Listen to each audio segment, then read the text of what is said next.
Good afternoon. Thank you for joining for the Second Chance Act Innovations in Reentry Initiative Grant Program Solicitation webinar for fiscal year 2018 titled Reducing Recidivism Through Systems Improvement. Before I get started, I just want to ask that everybody mute their line so that we don't receive any feedback. Thank you. The purpose of this webinar is to share information about this grant program, provide an overview of its main requirements, address application and selection criteria, offer resources, and answer any questions you may have about the process. We will be referring to the Innovations in Reentry Initiative Grant Program as IRI.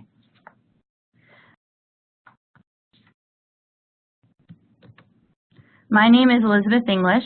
I am a policy analyst at the Council of State Governments Justice Center and will be presenting today along with Deanna Hoskins, Senior Policy Advisor at the Bureau of Justice Assistance, BJA, U.S. Department of Justice. Thank you all for joining the webinar and to BJA for partnering with us on this presentation. Before getting started, I'd like to briefly talk through a couple of housekeeping items about how this webinar is going to work. At any time during this webinar, you can ask a question by typing it into the Q&A panel on the bottom right-hand portion of your screen. This includes both technical and content-related questions.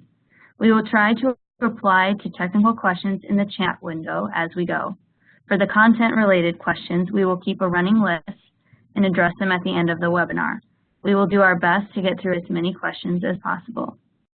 If you encounter technical or audio problems during this webinar, please call WebEx Technical Support at 1-866-229-3239. Please understand there are some technical issues you may not be able to resolve. For this reason, we are recording the content portion of this webinar and will post it on our website at csgjusticecenter.org/NRRC. We should have the meeting posted online early next week. Once it has been posted, we will email you a link to the recording. Before we get started, we'd like to take a poll to get the breakdown of participants on the line today. Eligible participants for this grant are units of local government and federally recognized Indian tribal governments. So we would like to know how many of you fall into each of these categories. In the right-hand column of your screen, where you see this poll appear, please answer this question. After about 20 seconds, our colleague will close this poll and we will quickly discuss the results.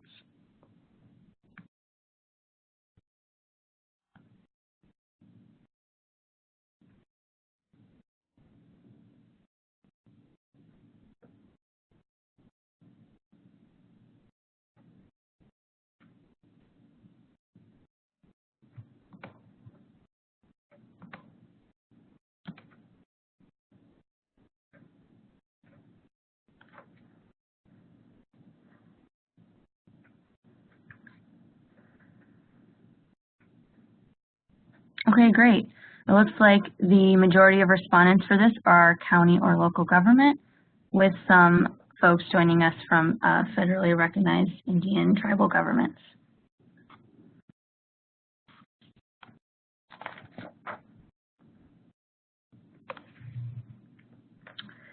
Today's webinar is organized into 4 parts.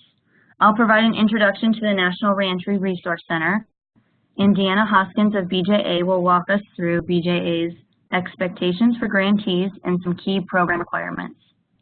We'll then provide an overview of the Second Chance Act Innovations in Reentry Initiative and discuss its program requirements and expectations.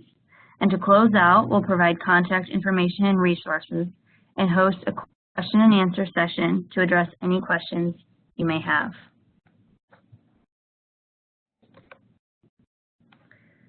Within the Justice Center, the NRRC is funded by the Bureau of Justice Assistance.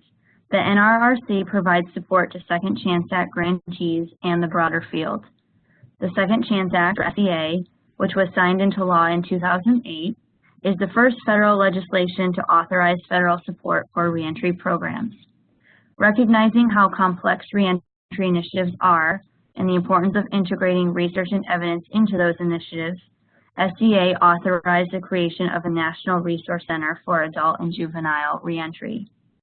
In 2009, following a competitive process, the CSG Justice Center was selected to launch the National Reentry Resource Center and provide training and technical assistance to all Second Chance Act grantees. We administer the NRRC in close partnership with BJA. If you are interested in applying, a couple of things to keep in mind. SCA grant programs are highly competitive and sought after, and policymakers at the federal, state, and local levels are looking to SCA grantees to advance understanding of effective reentry and recidivism reduction practices. If you apply and are selected, we are wholeheartedly committed to providing support that will help you make the most of your grants.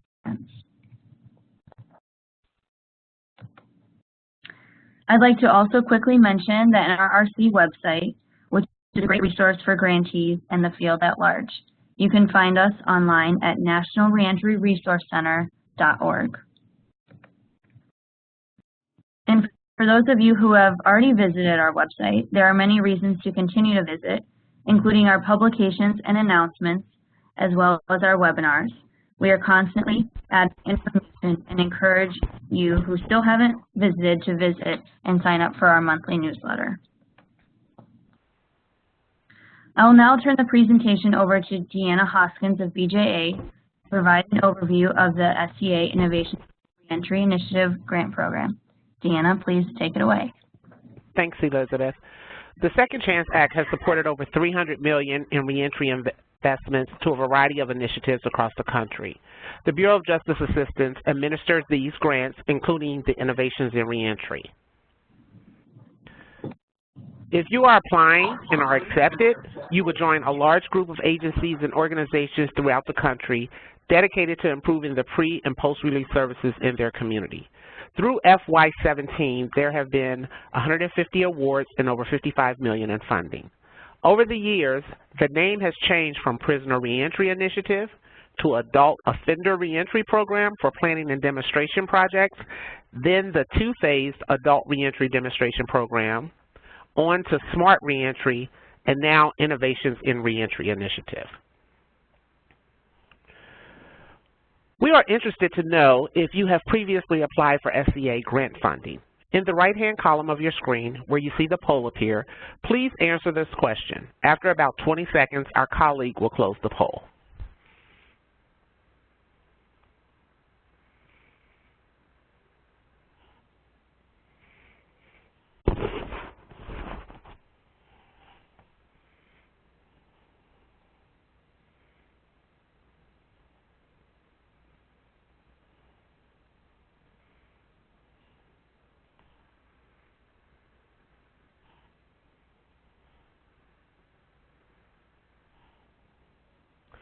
Great.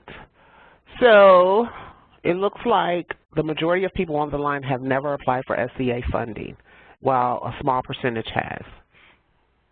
So moving on, let's do an overview of the SCA Initiatives and Reentry Initiative.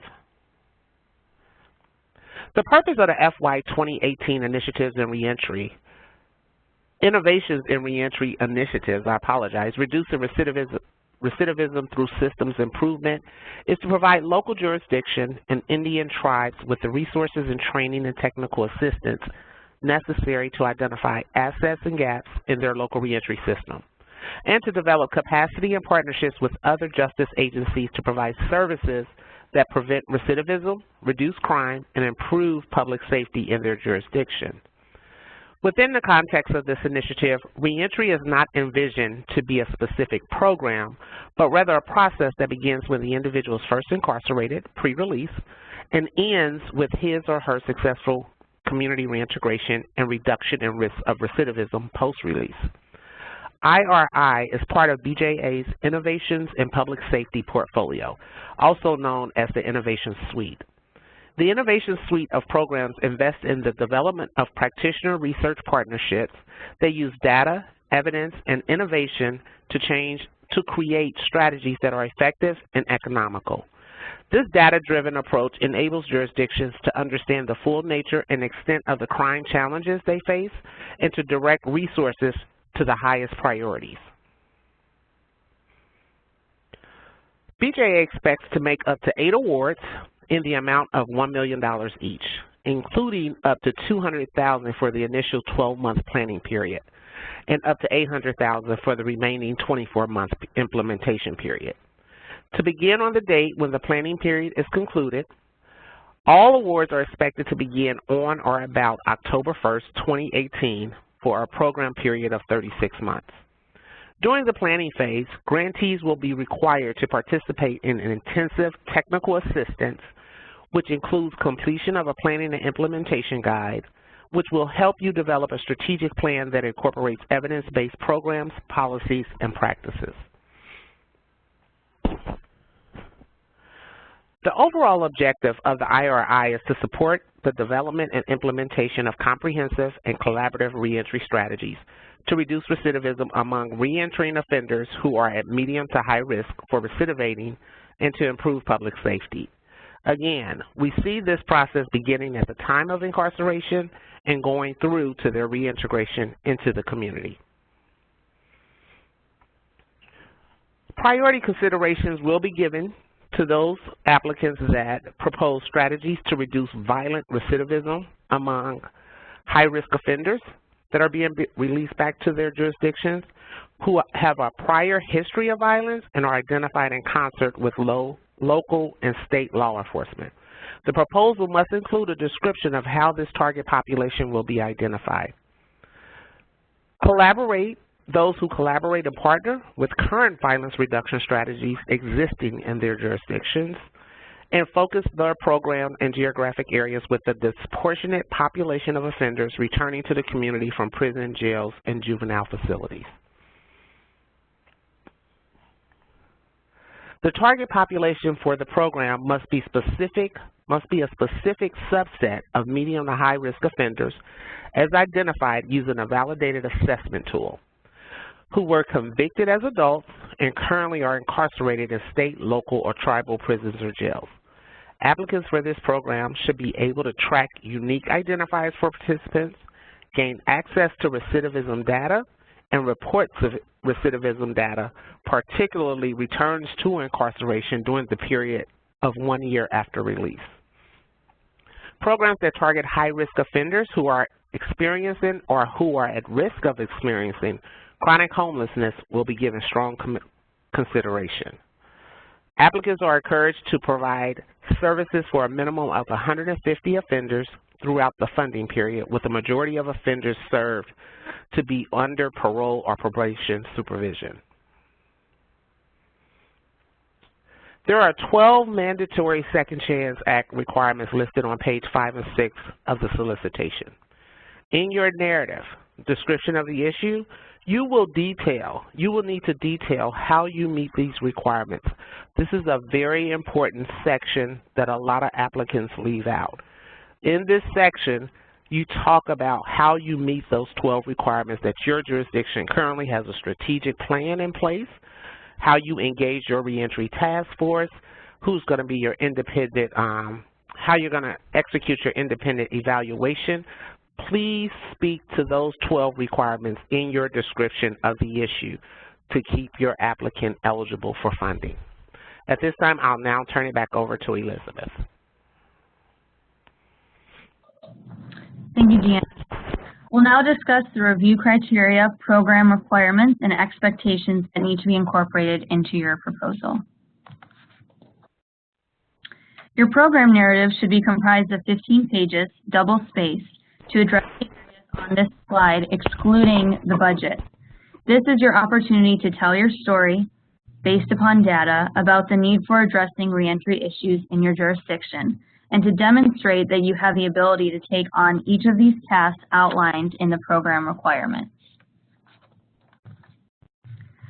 The description of the issue is where you introduce the nature and scope of the problems for reentry jurisdiction. Be sure to use data and research to support your statements. Also describe what has been tried to address those issues and why you need assistance and resources. A baseline recidivism rate must be provided with how it was calculated and what level you hope to reduce that rate to through this initiative. Again, you must demonstrate how you satisfy the mandatory requirements of the Second Chance Act, which are those 12 items found on page 5 of the solicitation.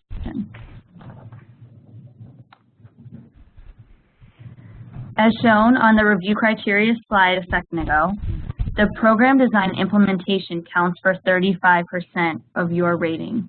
This includes developing a realistic timeline for each of your major tasks and deliverables, and identifying who is responsible for each of those activities. The program timeline should be included in the additional attachments. Your data should support the program design as well as determine the number of reentrants that you will be able to serve during the implementation phase of the grant. In this section, you will describe the pre- and post-release services you plan to offer for every program participant and the role and responsibilities your partners will play in the delivery of those services. Program requirements will be detailed further here in the next slide. I'll now hand it back over to Deanna for this slide. Thanks, Elizabeth. The bulk of the program design reflects the BJA IRI program requirements. Those program requirements are listed in this slide from the solicitation. Touch on some of them. You should spend time looking through the program requirements listed on page 7 of the solicitation, meet with your reentry partners, and thoughtfully prepare a response to how you have or will accomplish these. These are in addition to the mandatory second chance requirements that I highlighted on the previous slide.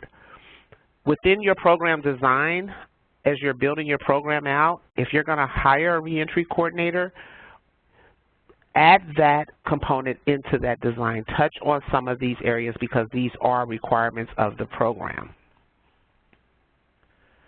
In addition, domain areas, Appendix C on page 42 to 43 of the solicitation gives more in-depth description of each of these domains.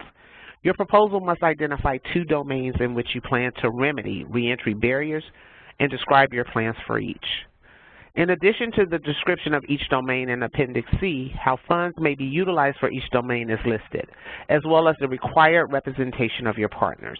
Those partners should submit letters of support, memorandums of agreement outlining their roles in the project, which will be included in your additional attachments. And I want to highlight the domain areas because this is new to Second Chance for this year. In addition to the program that you're going to build to reduce your innovations in reentry, the actual serving of 150 reentrants, the domain areas focus on policy changes in those areas.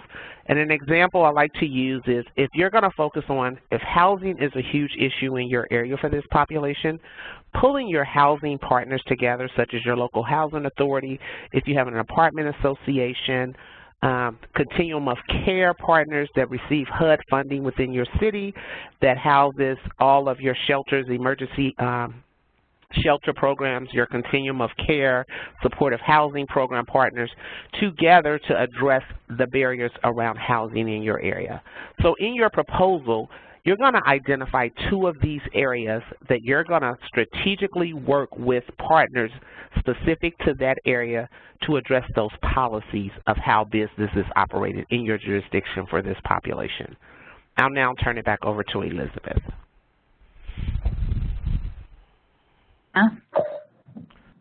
Thanks, Deanna. We're now going to do another poll question. We'd like to take a moment to find out about reentry priorities for your jurisdiction. So again, in the right-hand column of your screen where you see this question appear, please complete the poll regarding what your jurisdiction hopes to address through this initiative. And again, after about 20 seconds, we will close the poll and reflect on the results.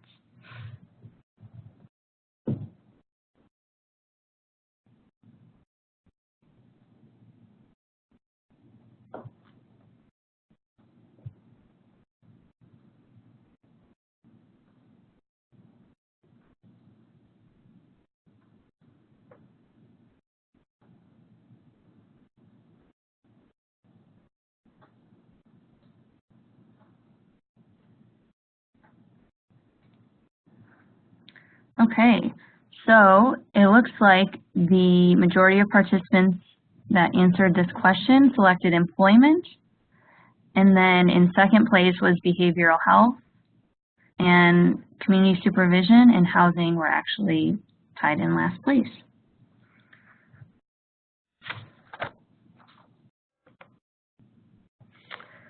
All right, so capabilities and competencies. The review criteria for capabilities and competencies makes up 25% of your rating. It is important to demonstrate that you have the right team assembled to accomplish the proposed program design, so be sure to explain that in this section.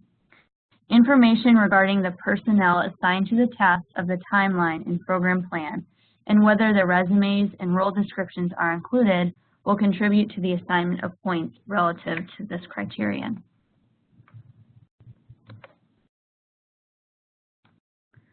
Successful applicants will also be required to submit regular performance data that demonstrates the results of the work carried out under this award. In this section, you need to detail how you will gather the required data should you receive the funding. Finally, your application must address impact and outcomes, evaluations, and sustainability. How will your initiative be integrated into the local justice system or existing programs? How will you document, monitor, evaluate, and identify the impact of your initiative? As mentioned, you must be able to track unique participant identifiers, gain access to recidivism data, and report this to BJA. Your chief executive must sign and submit the assurance found in Appendix A of the solicitation that recidivism indicator data will be collected and then submitted. This must be included in your additional attachments with your application. Also, it is important now to be thinking about how you can sustain the efforts of your initiative. How will this initiative be financially sustained after the grant period concludes? What are the expected long-term results for the program? These are questions you want to be thinking through and addressing in this section of your application. As mentioned, the Innovation Suite of programs invests in the development of practitioner research partnerships that use data, evidence, and innovation to create effective and economical strategies.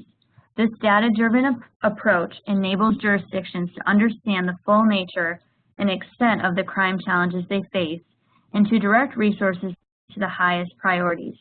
The most successful projects incorporate an action research approach to enhance the collection and review of data, which in turn can serve as a strong foundation for outcome evaluations of program interventions. Successful partnerships between practitioners and researchers require investments of planning, time, communication, complementary skills, and adequate resources. This slide highlights the practitioner and evaluator partnership. In comparison to a traditional evaluation, action research is a continuous cyclical process as opposed to a linear process.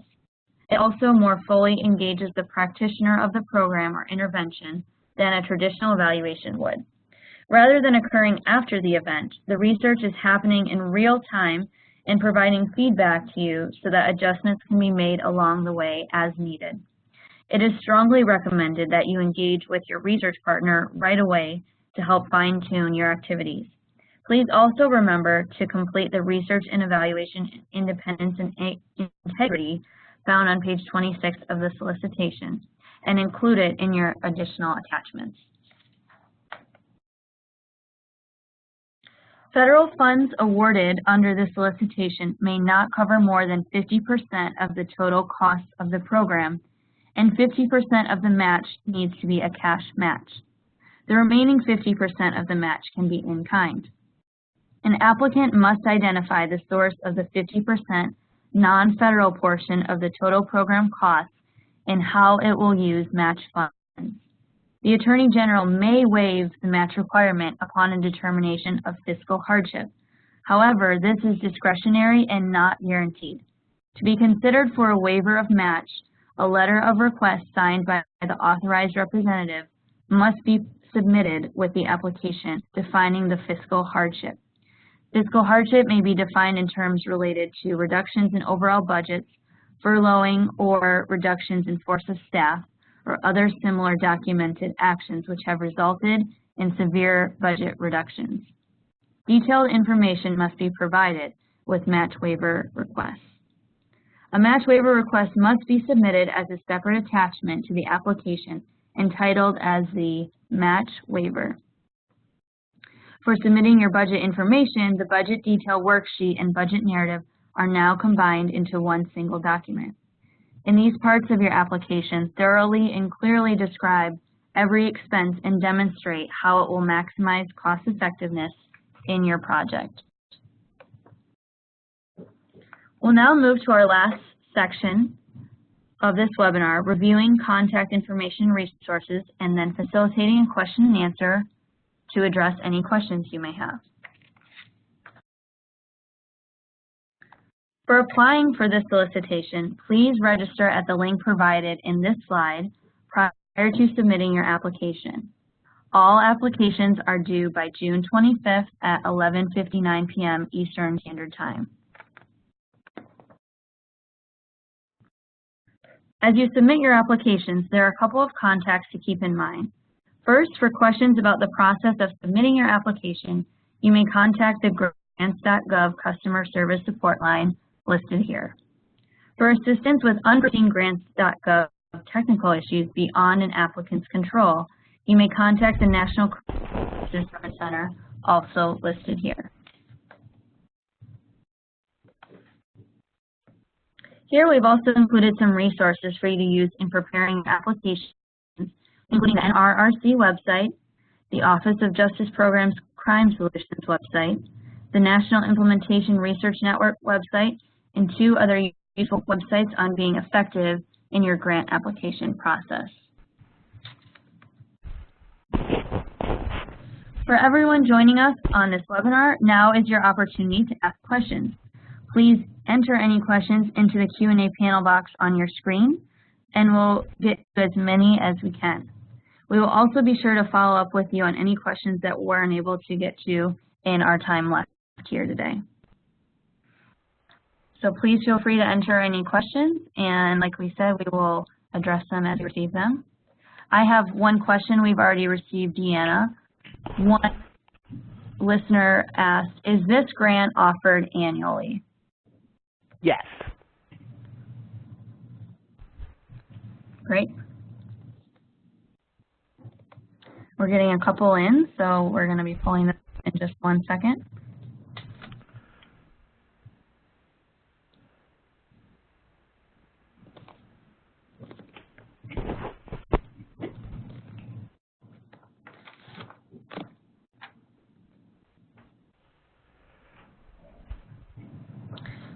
Deanna, we have another question around budget. One person asked, is the total project up to $1 million with the additional $1 million match? If you could just clarify around that a bit, that'd be helpful. Okay, so the match is equal to the total project. So if you're doing $1 million in federal request and the project comes up to $2 million, that means the federal component can only be $1 million and your match has to be the other $1 million. If your total project is $1 million, federal funds will cover 50% of that, meaning we would only cover $500,000, and you will have to come up with either a cash or in-kind match to equal the other 50%. Great, thank you. We have a question now on the research front. Some asked, is it mandatory to have a research partner? It is. They do not have to be a research partner, but you have to be able to produce the evaluation of the project. And so it could be if your agency has a component on your staff or within your agency that collects data and can formulate the evaluation project at the end, you can do that as well. Great, thank you. One person asked on who can apply.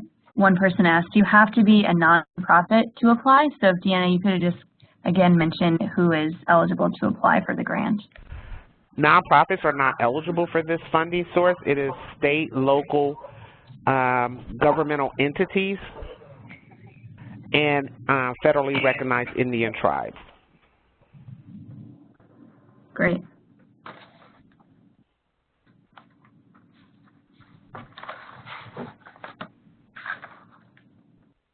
One person asked, could you please repeat the third reason that priority points will be given applications? I'm looking back at our priority considerations slide.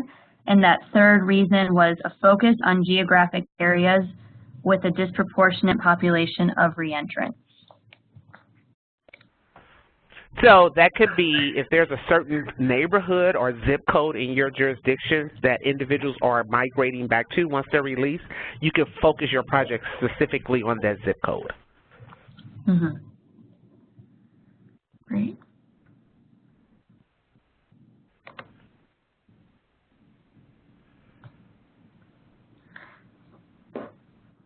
There's a couple more coming in, it looks like, so give us a second.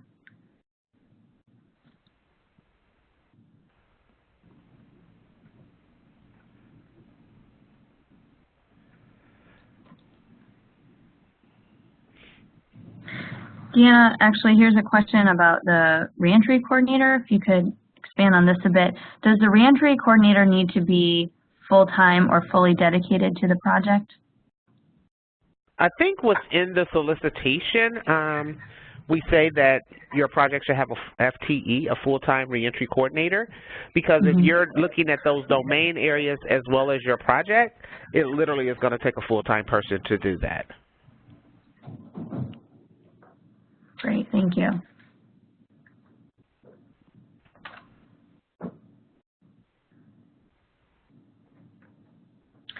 This is another question to clarify just on the budget aspect. Someone asked, if a cash match waiver is granted, does that waive 50% of the match, or does it double the required in-kind match? It can go either way. So we would definitely ask, when you submit the cash waiver for that portion of it, we will ask, can you fill it with your in-kind? And if you can't, we will ask for, we will send it up to leadership to give permission based on that. But it does not change it. You're just asking for the portion that you are supposed to submit to be waived. But we will not increase our portion of the funding. Great, thank you. Thanks everyone for the questions. Keep these coming. We have a couple more trickling in right now, so just one second while we get those.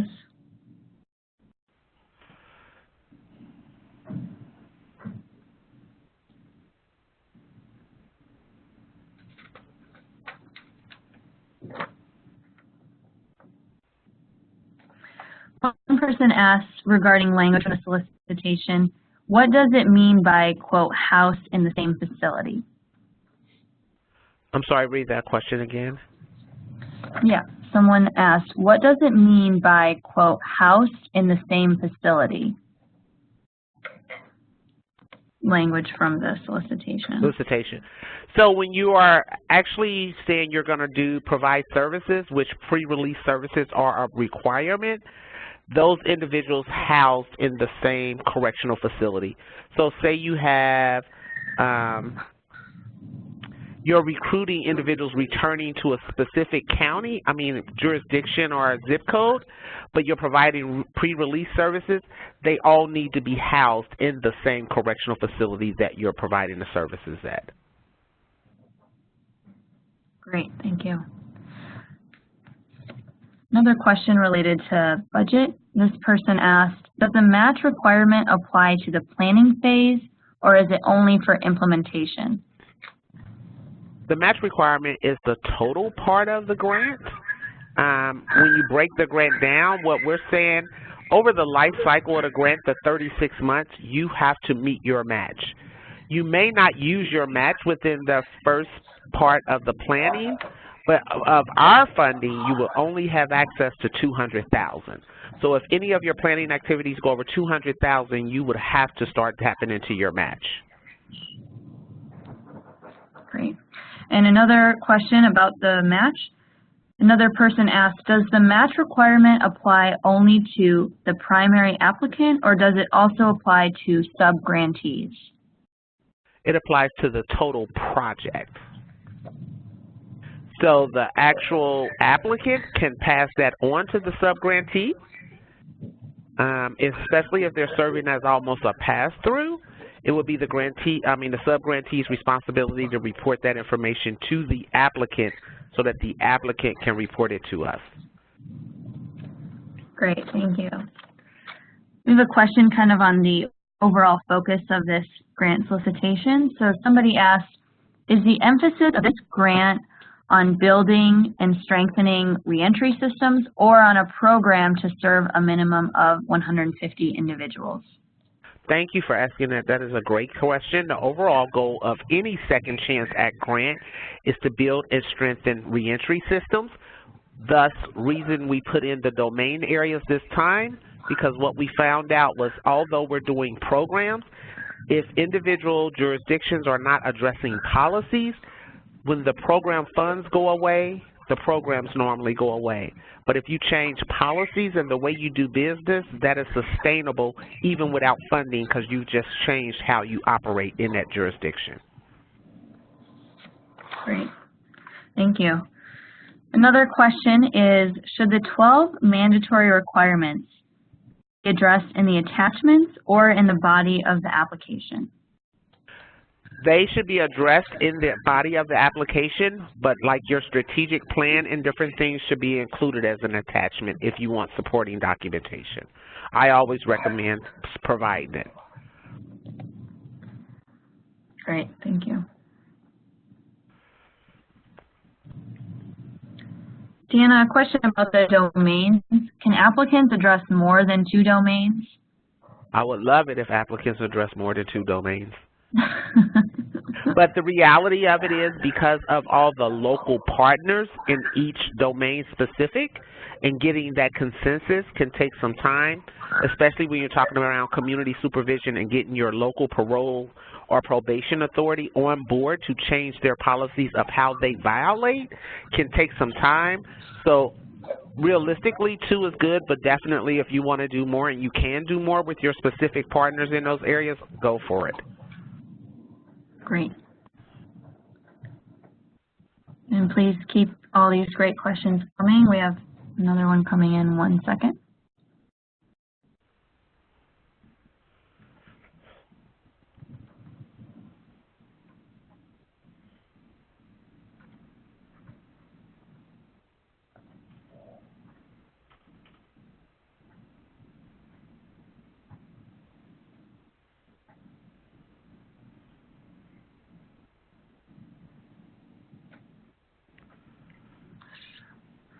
One more second.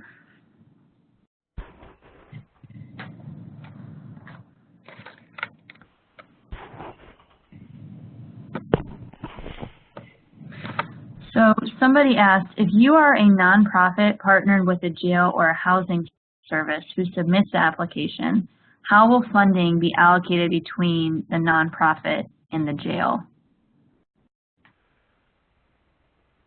The county has to be the applicant, and it's up to them how they work their system to pay their sub-grantees. Mm-hmm. That would be that's something we wouldn't get involved in. It's however the local jurisdictions set their process up and how they would pay their sub-grantees, because the nonprofit would definitely be a sub-grantee to the county. Right. Thank you.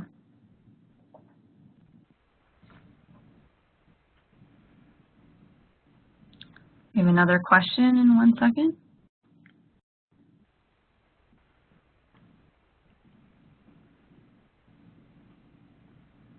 It's great to see so many questions, like I said. So, you know, we'll take questions as long as time allows, and please continue to send them our way.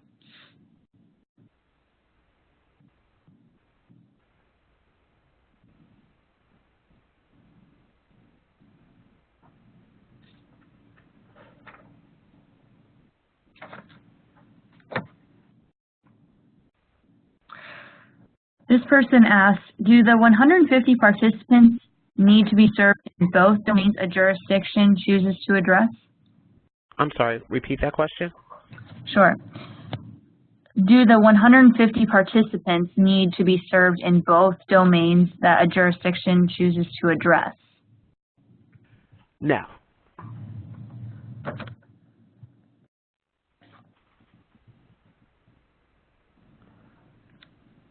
Okay.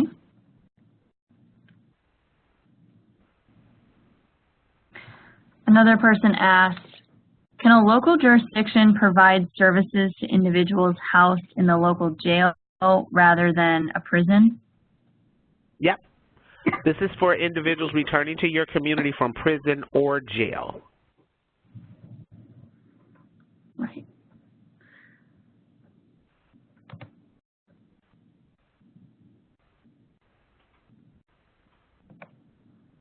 Okay.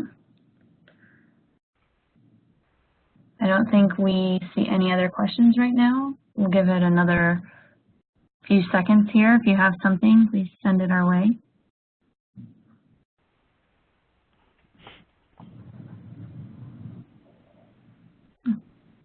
Okay. Well, thank you so much for joining us today. We hope that it's been useful and informative for you. I'd like to give a special thanks to Deanna Hoskins at BJA for joining us for this webinar and for BJA's work and commitment to the Second Chance Act. I'd also like to thank Olivia Randy at Council of State Governments for her technical assistance in ensuring that this webinar ran smoothly. Please remember to take time to sign up for the NRRC mailing list for key resources. Again, these slides will be posted to the NRRC website following the webinar. And this concludes the webinar. Thank you again for your time, and we appreciate you joining us today.